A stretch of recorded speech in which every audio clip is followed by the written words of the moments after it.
अंदरून घाटी गेट में अफसोसनाक वाकया। मोहल्ला समिया में घर में आग लग गई। एक ही खानदान के 8 अफराद झुलसकर जाँ बहक। पुलिस के मुताबिक इब्तदाई तहकीकात में घर में आग शॉर्ट सर्किट के बाइस लगी। रेस्क्यू अमले ने आग पर काबू पा लिया। कूलिंग का अमल जारी।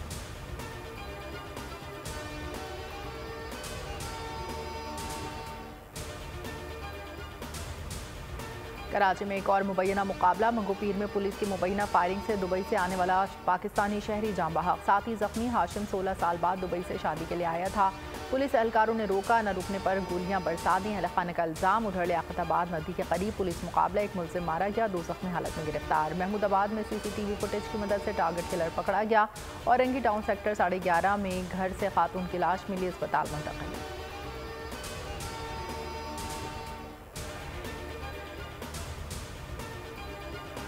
कराची नॉर्दर्न बाईपास के करीब CTT की मोबाइल पर बम हमला, 3 पुलिस एहलकार जख्मी, मोटरसाइकिल मुकम्मल तबाह। पुलिस मोबाइल को भी नुकसान पहुंचा। CTT हुकाम के मुताबिक बम कच्चे रास्ते पर कब्रिस्तान के करीब मोटरसाइकिल पर नस्ब किया गया।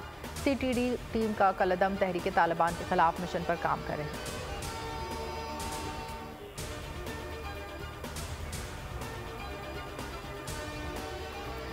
कोहिस्तान में खौफनाक ट्रैफिक हादसा। कोलाई पालिस में जीप खाई में जा गिरी, 5 अफराद मौत की नींद सो गए, 4 अफराद जख्मी। रेस्क्यू हुकाम के मुताबिक जाँ बहक होने वालों में खवातीन भी शामिल। इस्लामाबाद में गोलड़ा मोड़ के करीब तेज रफ्तार बस ने 2 मोटरसाइकिल सवारों को कुचल दिया। हादसे में खवातीन, बच्चों समेत 5 अफराद जाँ बहक। लाशों को अस्पताल मुंतकिल कर दिया। इन्हें शाहिदीन का कहना है हादसा बस की तेज रफ्तारी के बाइस पेश आया। कराची में मुख्तलिफ ट्रैफिक हादसा में 3 अफराद जान से गए।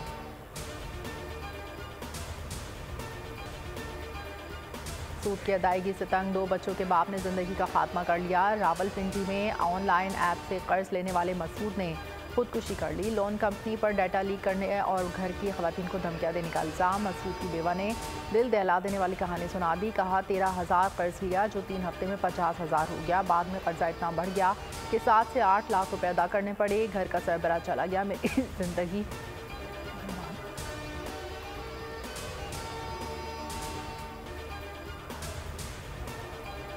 पाक भारत क्रिकेट ताल्लुकात में बर्फ पिघलने लगी। ज़का अशरफ की भारतीय क्रिकेट बोर्ड के सेक्रेटरी से मुलाकात। जय शाह ने पाकिस्तान में एशिया कप देखने की दावत कबूल कर ली।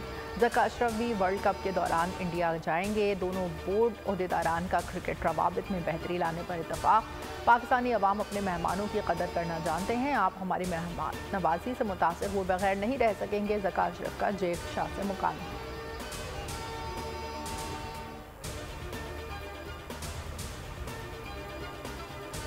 IMF के एग्जीक्यूटिव बोर्ड का इजलास आज होगा। पाकिस्तान के लिए $1.2 अरब की फराहमी की मंजूरी का इम्कान। ज़राए के मुताबिक बोर्ड की मंजूरी के 2 से 3 दिन में रकम मुंतकिल होगी। IMF के एग्जीक्यूटिव बोर्ड इजलास कैलेंडर में पाकिस्तान का नाम शामिल नहीं। ज़राए का दावा गैर मुल्की सरमाएकार से आएगा। पाकिस्तान ने एक्सटर्नल फाइनेंसिंग प्लान पर IMF को राज़ी कर लिया। IMF, आलमी बैंक, एशियन डेवलपमेंट बैंक, चीन, सऊदीया और UAE से $8.2 अरब की फाइनेंसिंग हासिल की जाएगी। वज़ारत ख़जाना के प्लान के मुताबिक सऊदी अरब से $2 अरब और UAE से $1 अरब की फाइनेंसिंग हासिल की जाएगी। एशियाई तरक्याती बैंक से $50 करोड़ की फाइनेंसिंग और आलमी बैंक से $50 करोड़ की फाइनेंसिंग हासिल की जाएगी। रवा माली साल के दौरान चीन से $3.5 अरब की फाइनेंसिंग का इंतजाम किया जाएगा। इसहाकदार कहते हैं रवा साल हम G20 क्लब में शामिल हो जाएंगे। 2025 तक महंगाई की शरह 7% लाएंगे।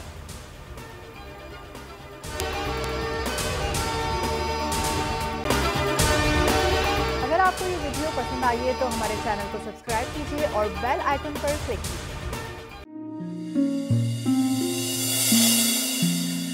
अपना घर यूं मईशत का पहिया भी घूमेगा, मजदूर भी सर उठा के जिएगा। खेतों में हरियाली लहराएगी, किसान भी खुशियां समेटेगा। वक्त गुजर उम्मीद के चिराग जलते रहेंगे, महंगाई से भी जान छूटेगी। फैसले की घड़ी पाकिस्तान जीता है और पाकिस्तान ही जीतेगा।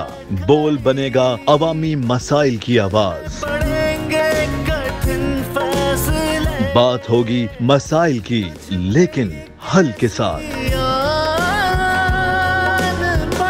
देखिए खुसूसी नशरियात मिशन मईशत बुध के रोज 1 बजे सिर्फ बोल न्यूज पर।